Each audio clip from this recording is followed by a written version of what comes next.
Empezando con la segunda de las mesas. La segunda de las mesas se titula Cooperativismo y modelos de envejecimiento. Y igual que la mesa anterior, va a tener una primera parte, ¿no?, de la mesa con dos intervenciones.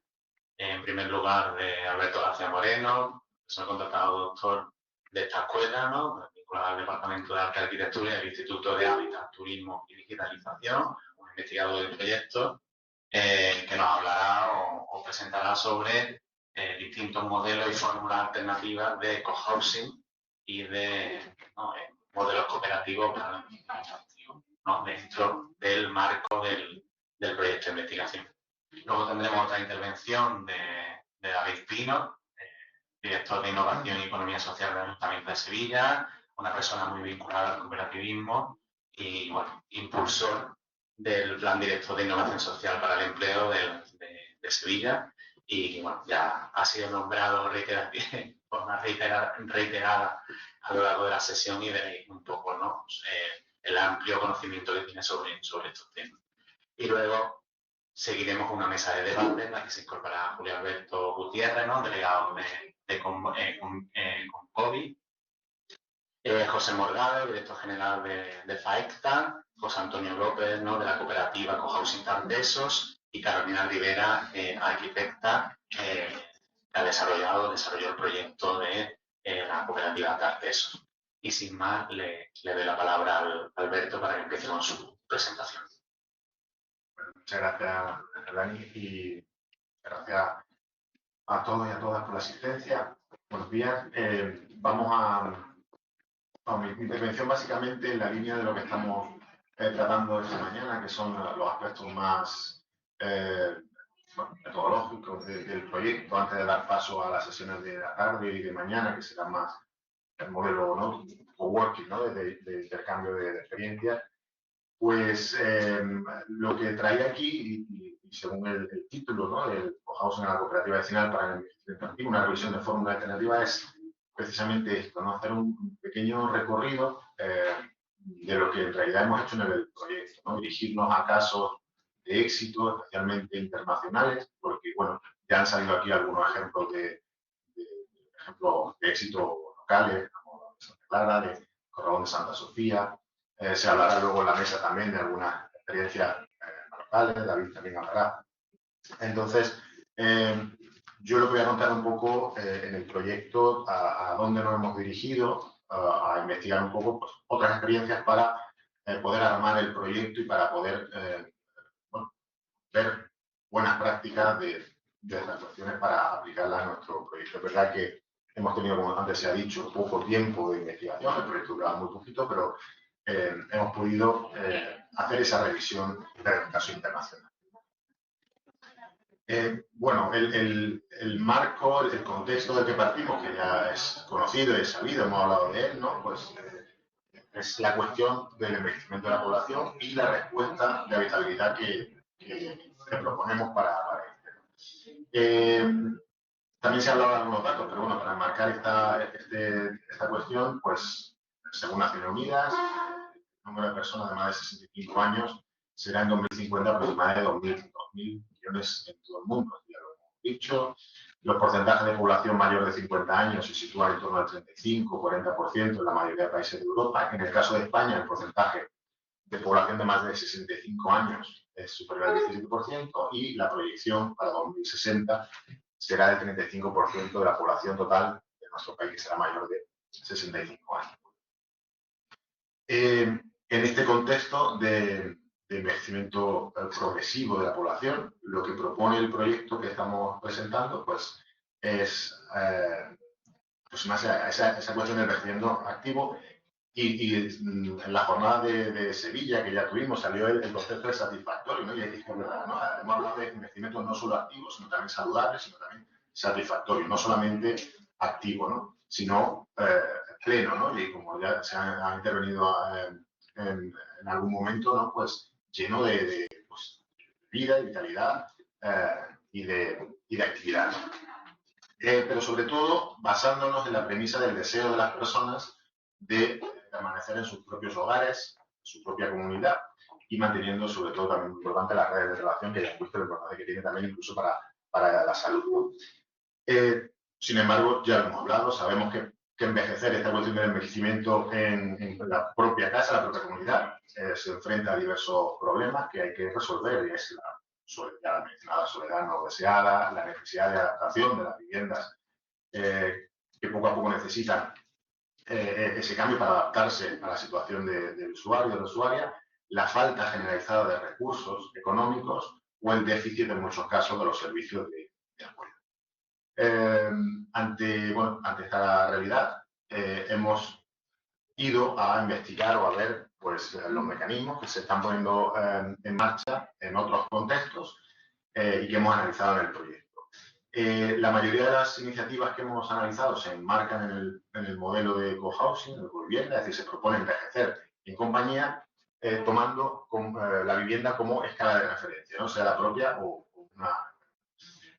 Frente a esta perspectiva, el proyecto lo que propone un modelo que sitúa la escala de barrio también como el área de acción, ¿no?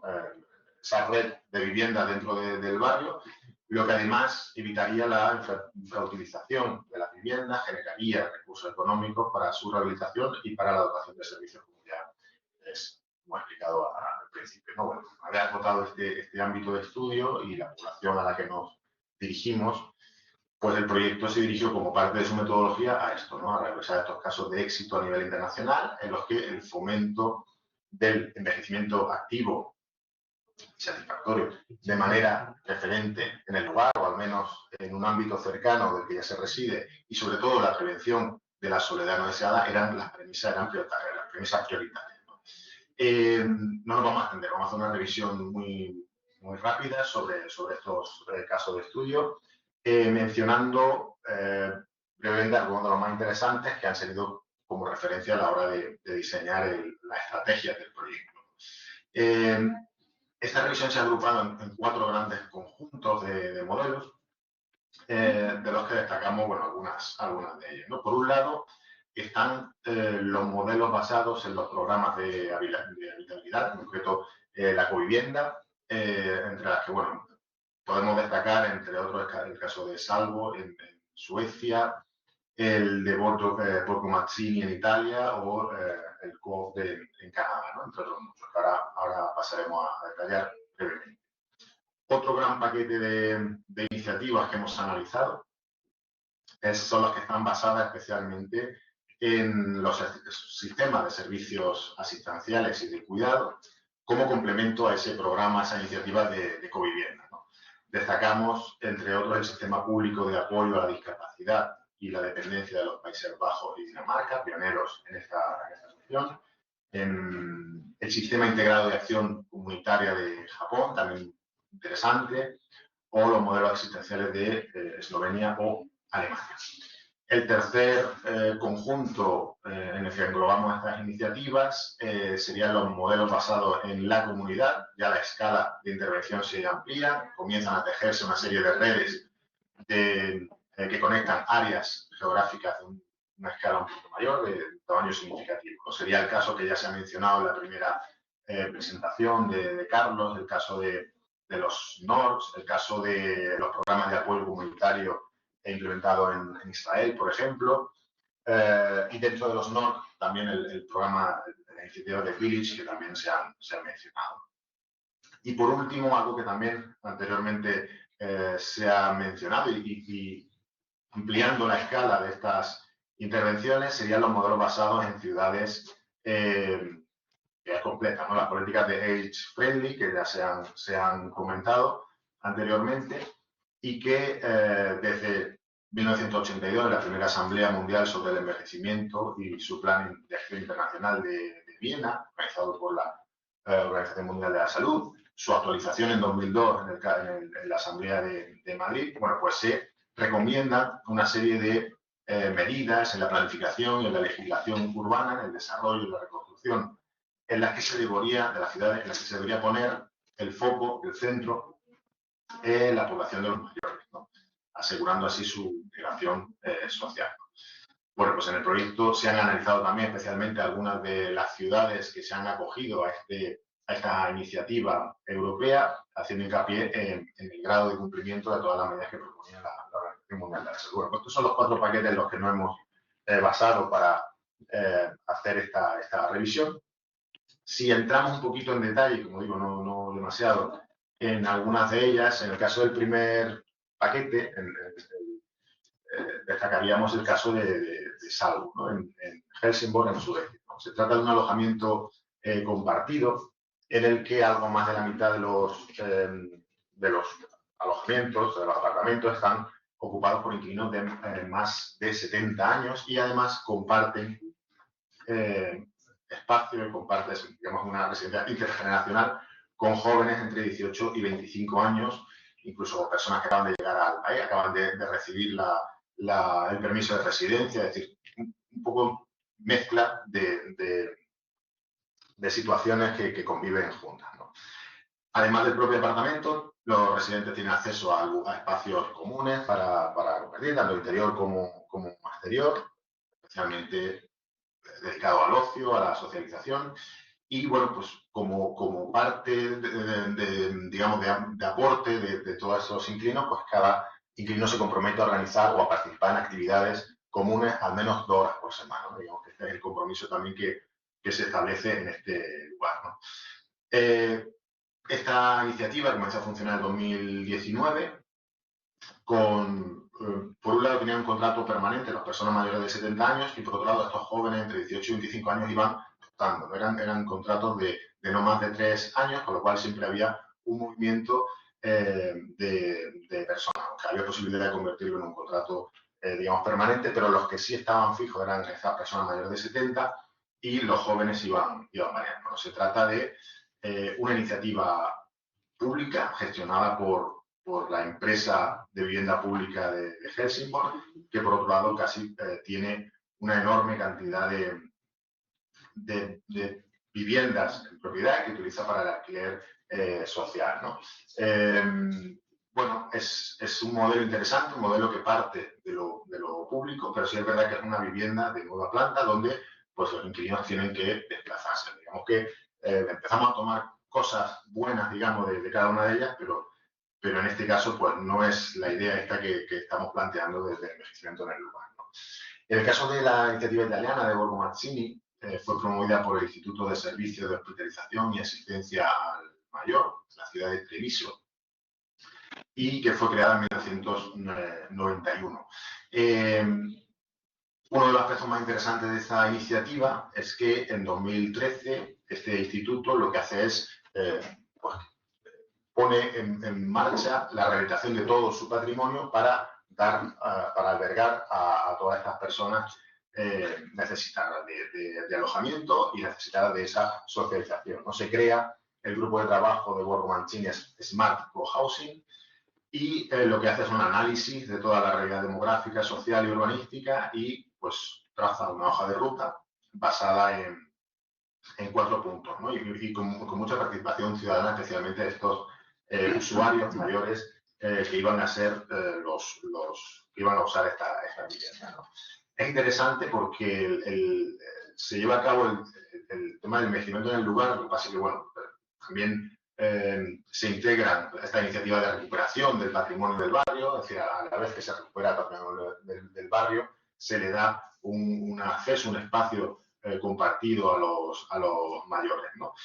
Sobre todo está dirigido a personas mayores con cierta autonomía, que buscan una solución habitacional, pero también que buscan esos espacios de convivencia, esos espacios de compartir, una red de seguridad también, aunque liviana, pero sí existente, que le dé soporte a su vida en un contexto seguro y bien atendido, ¿no? Se tratan de apartamentos en los que hay un diseño del mobiliario ergonómico, modular, adaptado a todas las necesidades, sistemas domóticos inteligentes, un diseño especialmente cuidado de esos espacios comunes, exteriores, adaptados. En definitiva, tenía cosas buenas de las que hemos aprendido, no deja de ser una rehabilitación en el que los usuarios se tienen que desplazar. En caso de que los usuarios que deberían, las premisas que tienen que tener cierta autonomía, en caso de que esa autonomía la vayan perdiendo, el propio instituto les daba cobertura con otro sistema de viviendas que también tenía, en fin, un sistema también desde lo público que nos parecía interesante, ¿no?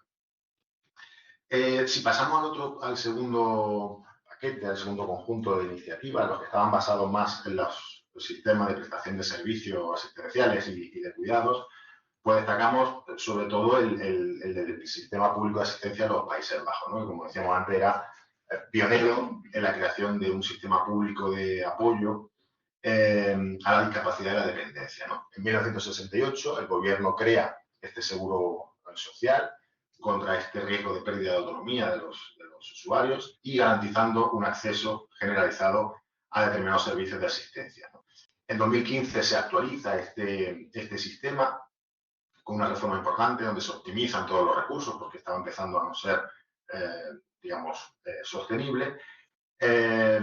Se externalizan los servicios de rehabilitación y enfermería, pero siempre hay un servicio de asistencia doméstica vinculada con las acciones cotidianas de todos los días y que mantienen su condición de servicio universal, de servicio público y que está asegurado y que lo gestionan los municipios, ¿no? La gestión pública y gestión local, que también nos parece interesante, ¿no? Disponen de 4 opciones principales dependiendo del grado de autonomía o de dependencia que tenga. En el caso de una dependencia casi total, pues este sistema propone el traslado de estas personas a mudarse a lo que se llama el Verpflegerversorgungsheim, ¿no? Una especie de enfermería y hogares de ancianos, ¿no? Se pierde siempre el matiz. Dicho malagueña, ¿no? Sí. Se trata de residencias concertadas con seguros médicos gestionadas por entidades privadas sin ánimo de lucro y cuyos costes están sufragados por este seguro de asistencia social. En el caso de que la autonomía sea mayor, el grado de dependencia sea un poquito menor, existe un paquete de medidas, un paquete básico de medidas, una serie de servicios asistenciales destinados a esas personas mayores que optan por continuar en sus viviendas, ya no se tienen que trasladar en un sitio, sino que optan por estar en su vivienda, pero que sí tienen ese grado de su autonomía se ve afectada y requieren de asistencia de enfermería para realizar, bueno, pues acciones cotidianas como la compra, preparar comida, hacer tareas del hogar, ¿no? O incluso la higiene personal, ¿no? Pues hay un paquete de medidas de ayuda que se ofrecen a estas personas. Si seguimos hacia atrás en el sentido de que la autonomía es mayor, hay otro sistema parecido al anterior, que es el modular, es decir, que tú como contratas o coges una serie de paquetes dentro de esos módulos que solamente coges lo que te haga falta. Una reducción de servicios, especialmente los destinados a las tareas cotidianas, ya que los usuarios supone que tienen una mayor autonomía, ¿no? Y luego está la opción para unos usuarios mucho más autónomos, donde se percibe una cuantía económica para que los propios usuarios gestionen su propia ayuda, ¿no? Este sentido digamos que el programa asistencial está dividido en todos estos paquetes que se ajustan paulatinamente al grado de dependencia progresiva que puedan tener los usuarios, ¿no? Y eso también nos parecía interesante. Otro modelo interesante, el sistema de bienestar social que Japón ha estado desarrollando desde 1989, que en 2013 se convierte en el sistema integrado de atención comunitaria. Un tema importante, interesante, singular, que nos parecía digno de destacar, es que el sistema de bienestar local de los usuarios está basado en la atención pública, por un lado, pero también por una red de apoyo informal, vecinal o local, ¿no? Es decir, se sincroniza tanto la ayuda formal pública procedente del Estado y el apoyo informal, independiente y espontáneo de los vecinos, ¿no? Siempre tutelados, siempre coordinados por cuidadores formales que se encargan, pues, de dinamizar un poco esas relaciones y de conectar todas estas redes entre sí, ¿no? Me parece interesante esta participación también, no solo de lo público, sino también de la espontaneidad vecinal y local, creando esa red de ayuda, de cooperación. Pero es verdad que el punto de este sistema es que se basa en una población de cierta autonomía. En el momento que las condiciones de dependencia empiezan a crecer, pues empiezan a no tener sentido, ¿no? Y el papel de los cuidadores formales sí empieza a tener una mayor importancia que el de la colaboración informal y ciudadana, pero también eran cuestiones que nos ayudaban a armar y a coger los tips, digamos, que nos interesaban. El tercer gran paquete del que hablamos, los modelos basados en ámbitos geográficos un poquito más amplios, hablábamos de los NORC, que hablaba antes Carlos también, los Naturally Occurring Retirement Community, para hacer referencia a un grupo de personas que viven en un área geográfica ya formalizada en cooperativas, pero que el Estado, viendo un poco esta situación, pues interviene, ¿no? Interviene con la involucración de programas de servicios sociales para que se incluyan servicios de apoyo, como actividades sanitarias, sociales, recreativas, y bueno, es una manera también de armar y de asegurar que esas cooperativas tengan un apoyo importante. Una de estas, no, todos estos modelos una de las tipologías sería el modelo Village, que también se ha hablado antes, ¿no? Impulsada por los propios residentes, que es importante, y que busca conectar a personas de 50 años o más en un área geográfica definida, normalmente, bueno, un barrio, un pueblo, un área un poquito más acotada, ¿no? Con servicios de apoyo. Es decir, la premisa del programa del Village es sencilla, tú puedes quedarte en tu casa y todos los servicios vienen al fin, con lo cual se asegura también ese envejecimiento en el propio lugar, ¿no? Uno de los más importantes es el de Beacon Hill en Boston, lo más importante, y el primero, sobre todo, el pionero en este sentido, ¿no? Cuenta con unos 400 miembros actualmente que se pagan una cuota y a partir de ahí, con esa cuota, pues tienen todos los servicios asegurados, ¿no? Finalmente, lo que hablábamos antes también, el cuarto conjunto de iniciativas que se han estudiado serían las de nivel de ciudad, las que llamamos las ciudades age-friendly, ¿no? Las ciudades amables con la cuestión del envejecimiento, ¿no? Todo esto parte, como decíamos antes, de la primera Asamblea Mundial sobre el Envejecimiento en 1982, organizada por Naciones Unidas, y ahí lo que se promulga es el Plan de Acción Internacional de Viena, en el que se recogen las recomendaciones necesarias para que la planificación, la legislación urbana sobre el desarrollo y la reconstrucción de las ciudades deberían tener una especial atención a los mayores, ¿no? Asegurando siempre su participación y su integración social, ¿no? Desde este momento se pone de relieve la importancia de esas políticas urbanas en el envejecimiento de la población, y en 2002 se produce un hito importante que se celebra la Asamblea en Madrid.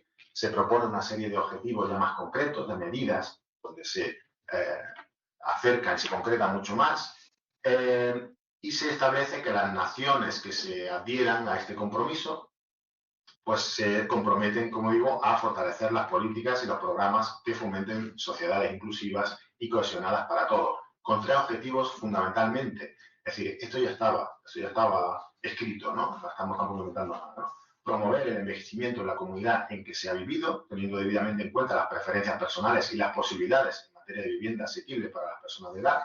Un segundo objetivo que sería mejorar el diseño ambiental y de la vivienda para promover esa independencia de las personas de edad, teniendo en cuenta sus necesidades, particularmente las que padecen discapacidades. Y el objetivo 3 sería mejorar la disponibilidad del transporte accesible y económicamente accesible para todas las personas de edad, ¿no? Por eso nos parecía también importante incluir en nuestro estudio, en la metodología de estudio, este punto de vista un poquito más holístico a nivel de ciudad, es decir, hemos hecho estudio a nivel de vivienda, a nivel de barrio, a nivel de ciudad y bueno, antes se ha hablado también del proyecto Age Friendly Environment in Europe, donde, bueno, pues toda esta red europea comunitaria, donde pues, se está promoviendo la creación o la adhesión de estas ciudades a estas iniciativas, ¿no? Para crear ciudades amables, ¿no? Ese documento de esa propuesta incluye 8 bloques de trabajo, que también se han mencionado un poquito antes, ¿no? Los entornos, cuidando los entornos al aire libre, el transporte y la movilidad, la vivienda, la participación social, la inclusión social y la no discriminación, el civismo y el empleo, la comunicación y la información y los servicios comunitarios de salud. Y al mismo tiempo 4 fases de desarrollo. Una primera fase de compromiso y conocimiento, es decir, las ciudades adquieren ese compromiso, se adhieren a esa iniciativa. Una segunda fase de desarrollo de toda la planificación estratégica, donde tengan en cuenta estas premisas y estos objetivos. La tercera fase de actuación y de implementación, y la cuarta fase también de evaluación. Bueno, pues en el proyecto hemos analizado muchas ciudades, hemos destacado 6 que las tienen ahí, con digamos, una variedad geográfica amplia. Hemos estudiado de 2006 hasta 2022 con un criterio pues, que fueran ciudades de más de 100.000 habitantes, ¿no? Digamos, para que con ese tamaño asegurábamos que la planificación se mezclara o fuera transversal con otras políticas, ¿no? Digamos que hemos abarcado un arco poblacional de unos 1,5 millones de habitantes, ¿no? Se ha analizado si la ciudad seleccionada ha trabajado según esas 4 fases de desarrollo que se planteaban en el documento. Se han recogido esos 8 bloques de acción propuestos por la Organización Mundial de la Salud y, sobre todo, si el centro de toda la política y todas las estrategias urbanas y de planificación pues han sido los mayores, ¿no? que también han participado y han liderado esas decisiones, ¿no? Bueno, pues este recorrido así muy general y muy rápido y que por supuesto se ha detallado en la memoria del proyecto, pues nos ha servido no solo para aprender de estos modelos de éxito, para coger, como decíamos, lo que es interesante de ello, sino para armar el proyecto en todas esas múltiples dimensiones, ¿no? El proyecto que estamos presentando, de la cooperativa vecinal para el envejecimiento activo, saludable y satisfactorio. Se trata de una cooperativa de servicios, como ya hemos mencionado, cuyo fin es gestionar los inmuebles de los socios propietarios durante un tiempo determinado. Hemos establecido 10 años como un periodo razonable, de forma que aquellos que estén en soledad no deseada puedan agruparse en una o en varias viviendas, ¿no? Las consecuencias también las hemos tratado. Las viviendas liberadas son puestas en el mercado de alquiler para obtener recursos económicos que permitan financiar muchas de las necesidades de estas personas, la adaptación a las viviendas, servicios de apoyo para todos los miembros de la cooperativa. Al final de esos periodos de 10 años, la vivienda retorna al socio, ¿no? La cooperativa le devuelve la propiedad que nunca la ha perdido, porque lo ha el uso, ¿no? Bien, ¿cuáles serían las diferencias o los beneficios, digamos, o las ventajas de esta propuesta? Bueno, pues si las iniciativas de covivienda las podemos definir como modelos cerrados y continuos, es decir, tienen un número limitado de miembros, se concentran en un único edificio o una pequeña urbanización, normalmente de nueva construcción a la que se tienen que desplazar los usuarios, pues el modelo que presentamos de cooperativa vecinal se caracteriza por ser abierto, en ese sentido, discontinuo, ya que consideramos que es flexible en cuanto al número de socios, casi podemos decir ilimitado, y la ubicación de las diferentes unidades de vivienda también es ilimitado, porque se extiende en toda, o es susceptible de extenderse en toda la ciudad. Bueno, pues brevemente, algunas diferencias. El modelo cerrado de covivienda se orienta principalmente a la construcción de obra nueva y no a la rehabilitación de viviendas. Se aleja del deseo de las personas mayores en ese sentido de envejecer en el lugar, ya que la mayoría de los casos implica abandonar sus viviendas. Y la localización habitualmente es periférica por cuestiones de precio del suelo, y esto puede llevar a un aislamiento social y a la descapitalización social de los barrios, ¿no? De alguna manera, una forma de segregación por edades. En cambio, el modelo que se propone es una forma que facilita ese envejecimiento positivo, favorece el acceso al mercado de alquiler tan necesitado de vivienda, obtiene recursos económicos propios sin tener que recurrir a otras fórmulas, hipotecas inversas y demás, ayudando a paliar también la falta de recursos económicos. Es mucho más flexible en su implementación en relación a la inscripción de nuevos socios, así como versátil porque puede contar con un parque de viviendas muy diverso, ¿no? Y finalmente no conlleva una operación inmobiliaria, sino que es un proceso de rehabilitación del parque de viviendas que ya existe. Por lo tanto, tiene mucho menos riesgos, creemos, para los cooperativistas, ¿no? Está claro que la viabilidad, no solo de uno, sino de cualquier modelo, tanto el abierto como el cerrado, depende de la predisposición a compartir y la compatibilidad entre los socios a la hora de compartir. Esto ya lo hemos dicho, ¿no? Y hay más, están más abiertos, se está más abierto a compartir con alguien cercano, con alguien conocido. Por tanto, depende de esa predisposición a convivir. Pero, sin embargo, mientras que el modelo cerrado tiende a desarrollar productos inmobiliarios que requieren la venta de las viviendas de los socios para financiar la operación, este modelo que proponemos pues, puede contribuir a potenciar las políticas públicas de alquiler y a poner en el mercado un número significativo de viviendas de alquiler, ¿no? Creemos que es un modelo mucho más viable en aquellas ciudades donde existe una alta demanda y una escasa oferta de viviendas de alquiler. Permitiría incrementar la pobre oferta pública de vivienda de alquiler en países con porcentaje de vivienda de personas mayores infraocupadas o con bajos porcentajes de vivienda en alquiler. Y como estimación teórica, en el proyecto también se ha hecho una estimación que, por supuesto, siempre es teórica y que, suponiendo que todas las personas mayores que viven solas optasen por este modelo, pues la oferta de alquiler podría aumentar en un 30% en las principales ciudades españolas, lo que supondría casi cerca de 300.000 nuevas viviendas de alquiler. Pues es un dato a tener en cuenta, como digo, siempre como estimación teórica, ¿no? Depende, como digo, del grado de involucración, del grado de participación, y en cualquier caso es una cuestión en la que intervienen pues, un montón de disciplinas y de aristas de puntos de vista, de teológicos, económicos, jurídicos, psicológicos, culturales, jurídicos, que ya se han tratado a lo largo de la mañana y que esperemos que vayamos también tratando y resolviendo y contrastando a lo largo de estas 2 jornadas que tenemos de debate, de seminario y de workshop, y que ahora en esta mesa también se tratarán algunas de ellas. Así que nada, muchas gracias por la atención.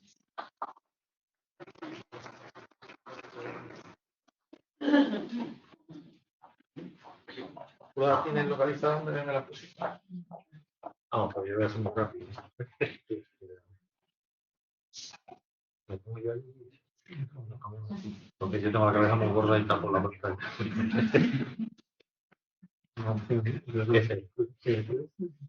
Creo que era PowerPoint. Pero tenemos que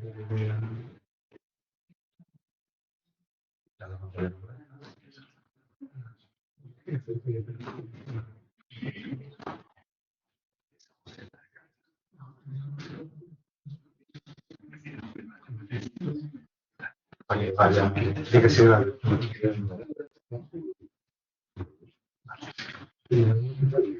vais pasando, como que dale a la hoja,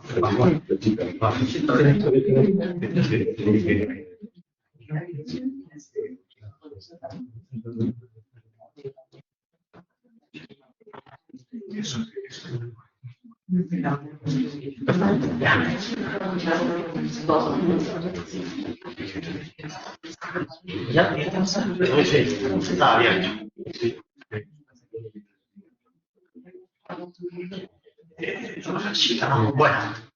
Buenas tardes a todos y a todas. A mí me toca la parte, precisamente me han obligado esta gente a hablar de cosas que no me gustan, pero aterrizando y en coherencia con lo que acaba de terminar el compañero es qué posibilidades nos da la ley de cooperativa andaluza en la innovación de fórmulas jurídicas de cooperativa, ¿no?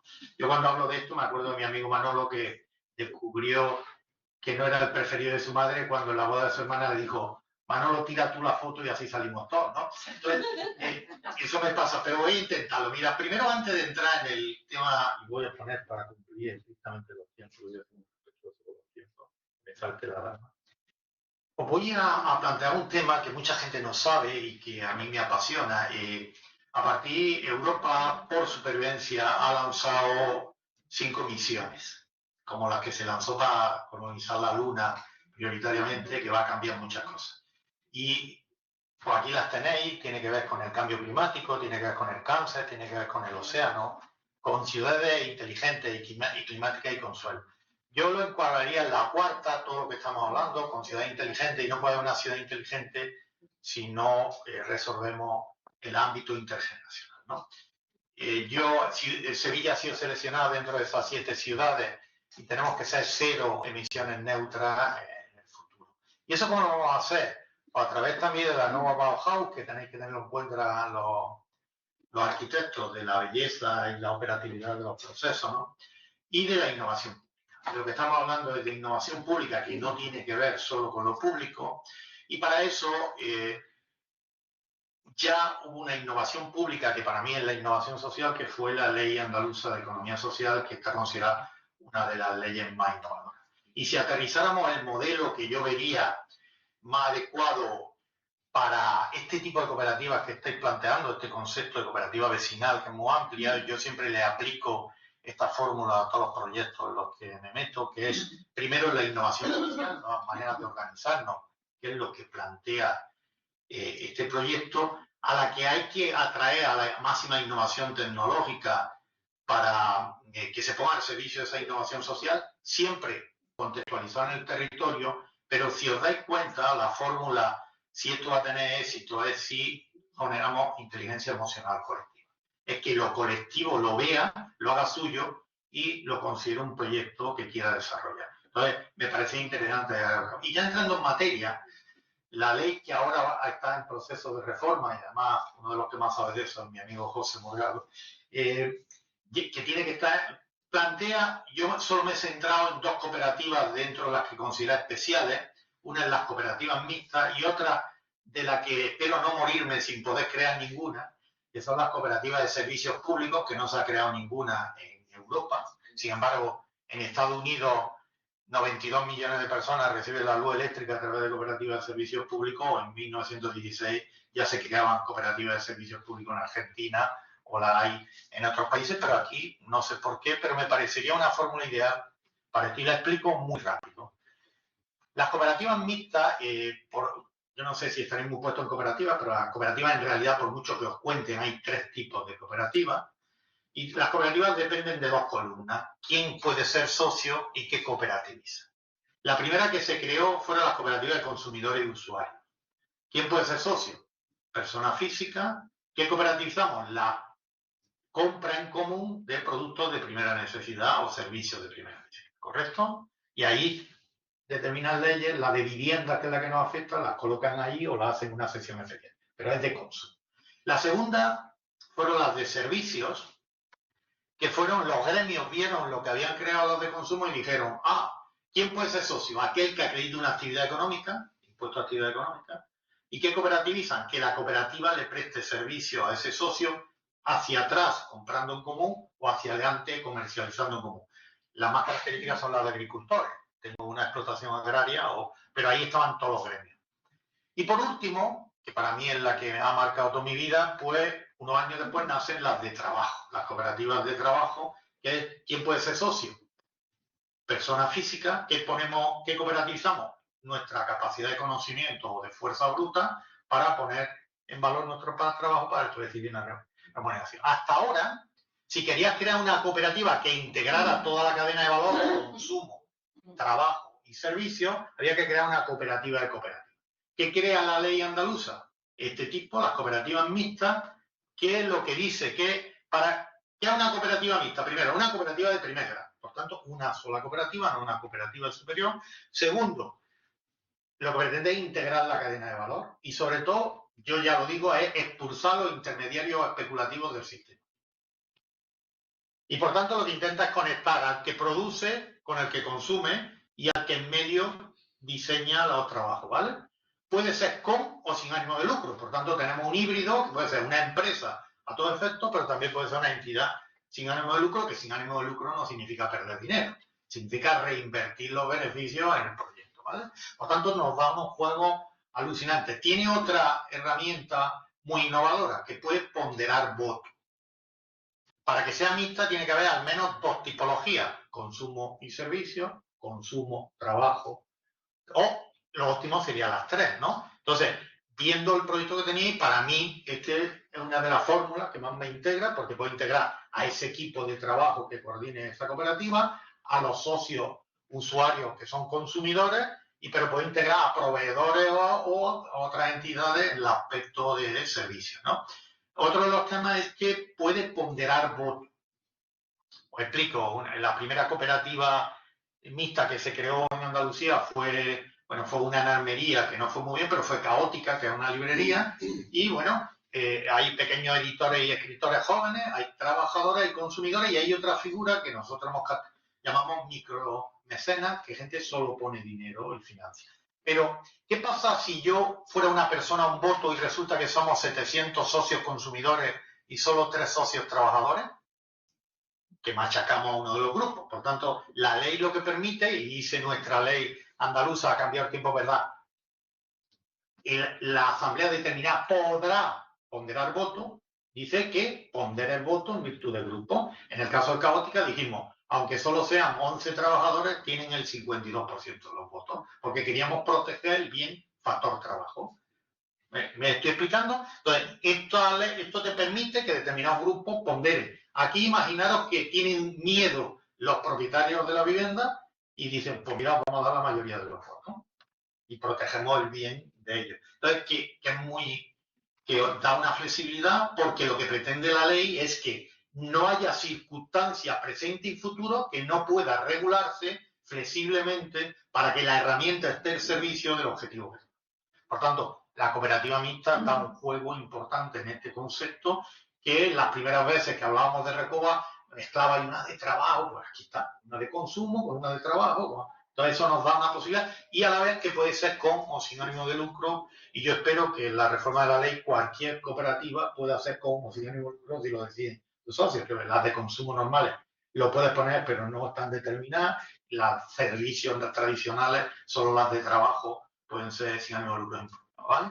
Pero a mí las que me seducen, porque será porque todavía no he podido crear ninguna y ayudar a que nazcan, es ¿por qué no un híbrido entre lo público y lo privado? Ahora que hablan de gobernanza pública, privada, ciudadano, tenemos una herramienta súper poderosa en la ley. La reguló primero en España la Ley Valenciana de Cooperativa y no se creó ninguna, que precisamente se pensó para estas cooperativas en lo que después ahora se llaman comunidades energéticas, para las cooperativas eléctricas, pero ya ha abierto que Rajoy, antes de dejar el gobierno, puso por ahí algo que mucha gente no sabe, que suministrar electricidad a las casas no es un servicio, para que no pueda entrar lo público ahí, pero bueno, eso las leyes también se pueden cambiar, ¿no? Entonces, las cooperativas de servicios públicos en realidad es una cooperativa mixta, se tienen que dar dos condiciones. Una, que el servicio que se preste sea un servicio público. Para eso FAESTA hizo una investigación para determinar con catedráticos de la universidad, en este caso de la UNED, qué considera un servicio público. Y un servicio público es lo que considere en su día la administración pública que es un servicio público. Porque antes la protección de la igualdad de la mujer no era un servicio público, el turismo. ¿Qué dice mi secretario de mi ayuntamiento? Que el servicio público es la recogida de basura, el agua, la luz y lo otro, y que lo demás es que yo tengo que cambiar de camello y que cambie de drogas que me tomo. Pero bueno, pues él dice una cosa, otros abogados dicen otra, y ahí estamos, como siempre, muy divertidos cuando se quieren implementar cosas, ¿no? Entonces, pero ¿esto sería un servicio público? Para mí sí, ¿vale? Para mí esto es un servicio público porque minimiza los costes de servicios sociales, porque hace un bien general, porque regula la convivencia en los barrios. Para mí es un servicio público. La segunda tema es que al menos uno de los socios sea una entidad pública. También tuvieron que venir los catedráticos a decir qué es una entidad pública, que se considera una entidad de derecho público. ¿La empresa pública de viviendas de Málaga es una entidad pública? Sí. ¿Podría ser socio? Sí, siempre que cambien la ley que creó Montoro, que dejó ahí que no la acaban de cambiar por tema. Entonces, ¿podría ser un proyecto en la que hubiera unas cooperativas de barrios protegidos y tutelados? Porque, ¿qué ha pasado? Que la gente, la mayoría dice, yo me metería en este proyecto siempre que haya un aval público, que le da susto a la gente meterse. Oye, pues esto sería una fórmula, es decir, creemos, y no decía el compañero que la administración tiene que experimentar y prototipar, porque se crea una experiencia y lanzo el reto, creemos una primera experiencia en España de cooperativas de servicios públicos con esta fórmula, ¿no? En la que participamos activamente el lado público y el lado privado en crear fórmulas. Las cooperativas de servicios públicos pueden ser con o sin ánimo de lucro también. La administración pública puede tener hasta, si no ha cambiado la ley, porque hasta el 51% del voto, porque imagínate que cede el patrimonio y no es como aquí, que es viviendas privadas. Y hay otro tema, tanto en las mixtas como en las de servicio, que algo que no se entiende bien, que se llama la reserva orgánica, otra fórmula y otra innovación. Es que, por ejemplo, en una cooperativa de servicios públicos puede que, si así lo desea la Asamblea, el presidente o la presidenta no se vote democráticamente. Que sea, por ejemplo, el alcalde de la ciudad o la alcaldesa por mandato.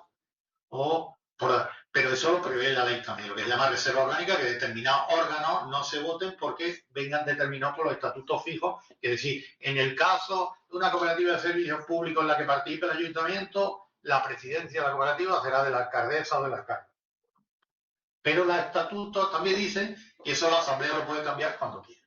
Pero que lo sepáis, que la ley lo prevé y, bueno, pues que tenemos una serie de herramientas, que esta nació para viabilizar fórmulas que hasta ahora entre lo privado y lo público está lo procomún, y hay la gestión de polideportivos, la gestión distinta de las redes de teatro, de cine, de bibliotecas, polideportivos, museos, espacios públicos. ¿Qué está pasando?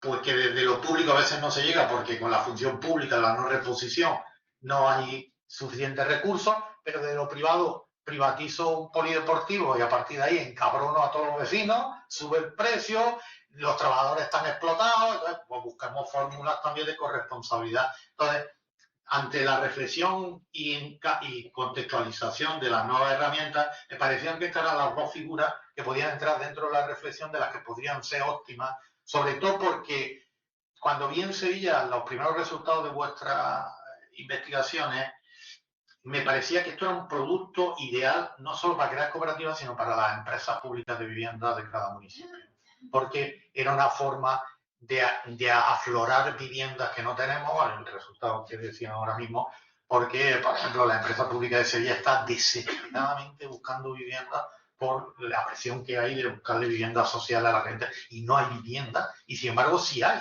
porque si nos decimos que tenemos un tercio de la vivienda infraestructurizada, busquemos metodologías de aflorarla, pero con la participación de la gente.